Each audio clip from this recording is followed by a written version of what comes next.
Sir NDA government ఎలా ఉంది ఆంధ్రాలో? 11 నెలలు అవుతుంది సుమారు. ఎన్డీఏ గవర్నమెంట్ ఎక్కడ? ఆంధ్ర.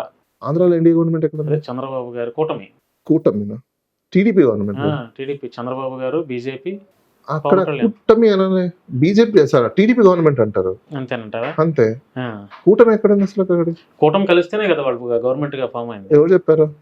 అలాగే 100 చిల్లర సీట్లు వస్తే వీళ్ళు ఎందుకు? ఉమ్. ఇలా అవసరం లేదు వాళ్ళకి, ఏదో నామకే వాసర్ పెట్టుకుంటున్నారు అంతే. అంతే చంద్రబాబు గారి గవర్నమెంట్ అంతే చంద్రబాబు నాయుడు పవన్ గవర్నమెంట్. కళ్యాణ్ గారు డిప్యూటీ సీఎం గా వాళ్ళకి ఒక పార్టీ ఉన్నది పక్కన పెట్టేయడం అంటారు. అది పిచ్చ లైట్ అసలు కాదు. దాన్ని ఎవరు కన్సిడర్ కూడా చేయట్లేదు అసలు. ఆ, ఆయన డిప్యూటీ సీఎం అనేది ఎవరు జనాలు ఎప్పుడు మర్చిపోయారు. మర్చిపోయారు.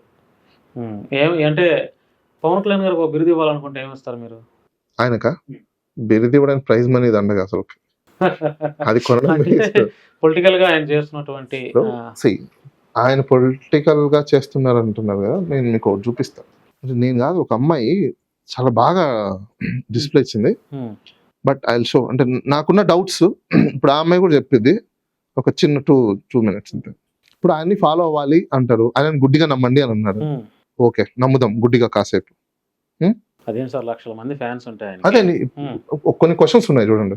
15 ఏళ్ళలో ప్రత్యేక హోదా అన్నది నువ్వే, పాచిపోయిన లడ్డూలు అన్నది నువ్వే, కమ్యూనిస్ట్ కి జై అన్నది నువ్వే, వెంటనే బీజేపీని అతుక్కున్నది కూడా నువ్వే, ఉత్తరాది అహంకారమా అని అన్నది నువ్వే, ఇప్పుడు అక్కడికి వెళ్ళి ప్రచారం చేసేది నువ్వే, మన నుడి మన నది అనేది నువ్వే, ఆ తర్వాత బహుభాష అనేది నువ్వే, హిందీ గో బ్యాక్ అన్నది నువ్వే, హిందీ షుడ్ కమ్ అనేది నువ్వే, ఇంగ్లీష్ ని వద్దన్నది నువ్వే, ఇప్పుడు హిందీ కావాలంటున్నది నువ్వే, కులాలు లేని రాజకీయం అనేది నువ్వే, కుల భావంతోన ఓట్లు వేయమనేది నువ్వే, విప్లవం అని ఊగింది నువ్వే, ఇప్పుడు సనాతనం అని అరుస్తున్నది నువ్వే.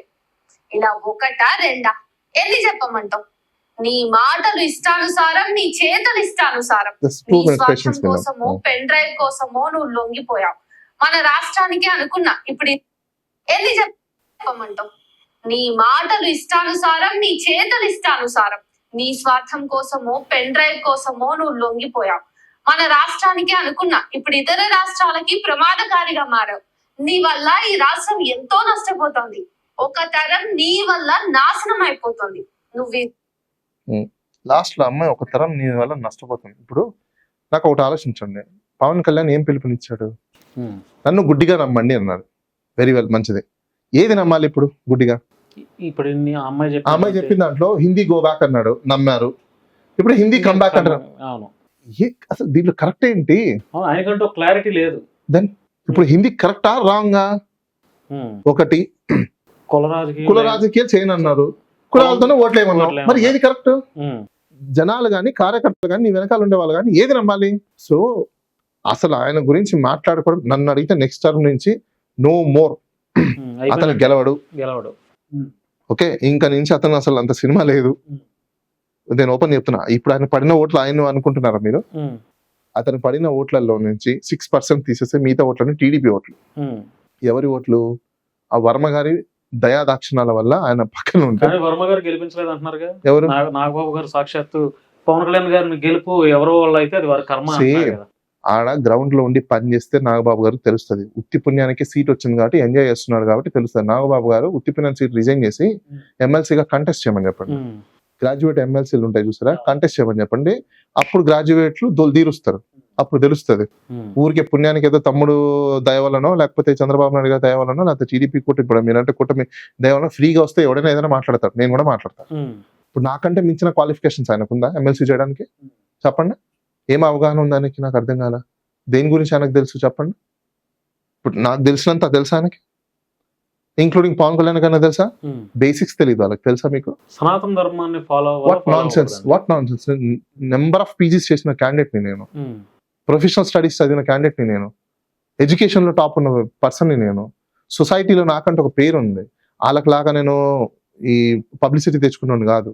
జనాల సమస్యల మీద, పాలిటిక్స్ మీద, గవర్నెన్స్ మీద, సిస్టమ్ మీద అండ్ ఎడ్యుకేషన్ మీద, వెల్ఫేర్స్ మీద, ప్రాబ్లమ్స్ మీద, వీటన్నిటి మీద చదువుకొని మేము అదే దాని మీద పనిచేసేవాళ్ళం. మాకంటే వాళ్ళకి తెలుసా ఏం గొప్ప ఉంది వాళ్ళకి? నాకు అర్థం కాదు.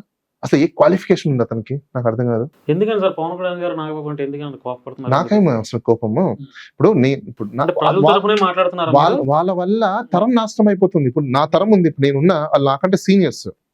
బేసికల్ గా నేను ఒక 20 years ahead ఆలోచిస్తా. ఉమ్, నువ్వు చెప్పే దీని వల్ల, నువ్వు చెప్పే చేష్టల వల్ల ఒక యంగ్ జనరేషన్ నాశనం అయిపోతుంది. ఎవరు తీసుకొచ్చిస్తారు? ఉమ్, నువ్వు తెచ్చిస్తావా? ఉమ్, నీ ఆస్తి మొత్తం పెడతావా? చాలా మంది పిచ్చోళ్ళు ఉన్నారు. ఆయన ఏదో ఆస్తులు పెట్టేసి మొత్తం అంతా ఏదో దాన ధర్మాలు చేశాను. మెంటలా పిచ్చా మీకేమన్నా? ఎవరో డొనేషన్స్ ఇస్తే ఇలా పబ్లిసిటీలు పేర్లు వేసుకునేది చెప్పుకునేది ఇదా? నాకు డొనేషన్లు ఇస్తే ట్రస్టులు పెట్టి నేను కూడా చేస్తా. ఉమ్, అది పెద్ద మ్యాటర్ ఏమన్నా? ఉమ్, ఇట్స్ నాట్ కోపం అండి. జనరేషన్ పోతుంది. సో దీనివల్ల సమాజం వెనకబడిపోతుంది. ఎందుకు ఫాలో అవ్వాలి? ఇప్పుడు ఆయన ఫాలో అవ్వమన్నాడు, ఎందుకు ఫాలో అవ్వాలి చెప్పండి రీజన్ నాకు. ఉమ్. ఇప్పుడు ఫాలో అయ్యారు, గెలిపించారు, ఏం చేశాడు ఈ 11 నెలల్లో? అదేమంటే ఇంకొక 4 ఏళ్ళు ఉందంటున్నారు కదా, అంతే కదా. ఇప్పుడు 11 నెలలు మీరేం చేస్తారండి? నేనా సార్? ఉమ్. అంటే ఏం చేస్తారా? జనరల్ ఏం చేస్తారు మీరు? ఏం చేస్తుంటారు? నేను జర్నలిస్ట్ అండి. మీరు జర్నలిస్ట్ కదా? ఎన్ని ఇయర్స్ ఎక్స్పీరియన్స్ మీకు? 8 years. అవునా? ఉమ్. మీకు కంపెనీ తీసుకోవాలనుకుంటుంది, కొంతమందిని రిక్రూట్ చేసుకోవాలనుకుంటుంది. ఫస్ట్ ఏం అడుగుతుంది? క్వాలిఫికేషన్స్ అడుగుతుంది. తర్వాత ఏం అడుగుతుంది? ఎక్స్పీరియన్స్ చూస్తారు. ఎందుకు అడుగుతుంది ఎక్స్పీరియన్స్? పనితనం తెలియాలి కదా. ఎందుకు? పనితనం తెలియాలి. రైట్, ఉమ్. అంతే కదా. ఎలా చేయగలడు ఏంటి అనేది చెప్తారు కదా. ఇప్పుడు వాళ్ళ ప్రచారం అంటే ఏంటి అర్థం? ఉమ్. రాజకీయ ప్రచారము, మేనిఫెస్టో, క్యాంపెయినింగ్ అంటే అర్థం ఏంటి? అవి చేస్తామని మీకు 4 సంవత్సరాలు టైం ఉంది కదా అని చెప్పడం కోసం కాదండి. అదే సార్, ఇప్పుడు No, no. వినండి, క్వశ్చన్ పూర్తిగా ఉండండి. 4 సంవత్సరాల టైం ఉందన్న, నీకు 4 సంవత్సరాల టైం ఉండడం కోసం నేను అప్పు చేస్తాను కదా అంటే నువ్వెందుకు? మాకు అక్కర్లేదు కదా. మేము ఇప్పుడే కొత్తగా వచ్చాము. కొత్తగా రావడం ఏంటి? నాకు నాన్ సెన్స్ అర్థం కాదా? కొత్తగా రావడం ఏంటి? నాకు అర్థం కాదు. పని చేయడానికి కొత్త పాత ఏంటి? నువ్వు పని చేస్తున్నావు ఏమన్నా? నువ్వు పబ్లిక్ లో ఉన్న ఇష్యూస్ ని, పాలిటిక్స్ అంటే ఏంటి? పీపుల్ లిటిగేషన్ మేనేజ్మెంట్ ఇష్యూస్ ని తీసుకో, ప్రిన్సిపల్ సెక్రటరీకి చెప్పు, క్యాబినెట్ కి చెప్పు, దానికి కావాల్సిన జీవోలు రిలీజ్ అవుతాయి మ్యాటర్. అసలు నువ్వు మనుషులతోనే కలవపాయే, మనుషుల సమస్యలు నీకు తెలియకపోయే, నువ్వేం చేస్తావు? ఇంకా కేరళ నుంచి ఎక్కడి నుంచి ఒక ఐఏఎస్ ని పట్టుకొచ్చాడు ఈయన. ఆయనకి ఏం తెలుస్తుంది? ఈయన దగ్గర ఇంకొక ఆయన ఓఎస్డి ఉంటాడు. అపాయింట్మెంట్ కి దిక్కు ఉండదు. అపాయింట్మెంట్ పెడితే వారం రోజులు కూడా అపాయింట్మెంట్ లేదంటాడు. కానీ ఎవరు పడితే వాళ్ళు వచ్చి కలిసిపోతుంటారు. నేను దాని మీద ఎందుకులని గమ్మునైపోయా. వాళ్ళ మీద రెట్టేసి ఒక్కొక్కరిని తోలు తీద్దాం అనుకున్నా. ఏం నాన్ సెన్స్ అంటే, ఈ మినిస్టర్లు అయితే ఎవరికి గొప్ప? మీ ఇంట్లో మర్చిపెట్టుకోండి, మీరు మినిస్టర్లు అయితే మాకు మీరు సర్వెంట్లే. అపాయింట్మెంట్ అడిగిన తర్వాత అఫీషియల్ గా మీరు దానికి అపాయింట్మెంట్కి ఇవ్వాలి. నేను ఎప్పుడో ఇస్తా, ఏమంత పనులు ఉన్నాయి మీకు నాకు అర్థం కాదు. లేదు రోజు షెడ్యూల్ తీయండి మీరు నాకు అర్థం కాదు. పనికిమాల షెడ్యూల్ మీకు? మీరు గవర్నెన్స్ సిస్టంలో మీకు జాబ్ ఇచ్చింది యాజ్ అ మినిస్టర్ గా. మీకు ఒకవేళ క్యాంప్ ఆఫీస్ ఉంటే క్యాంప్ ఆఫీస్ లో కూర్చొని పని చేయాలి. ఏమేమి పని చేస్తున్న ప్రోగ్రెస్ పెట్టాలి. ఈ రోజు పబ్లిక్ ఆన్లైన్ ప్రోగ్రెస్ పెట్టండి. డే వర్క్, డే షెడ్యూల్ అంటే పెట్టండి, మీది డిస్ప్లే చేయండి. ఈ గవర్నెన్స్ అంటారు కదా, ఆన్లైన్ సిస్టమ్ ఐటీ అంటారు కదా. ఒక పని చేయండి, అందరు చీఫ్ మినిస్టర్ దగ్గర నుంచి మినిస్టర్ల వరకు డే యాక్టివిటీస్ పనులు పెట్టమని చెప్పండి, రివ్యూ పెట్టమని చెప్పండి.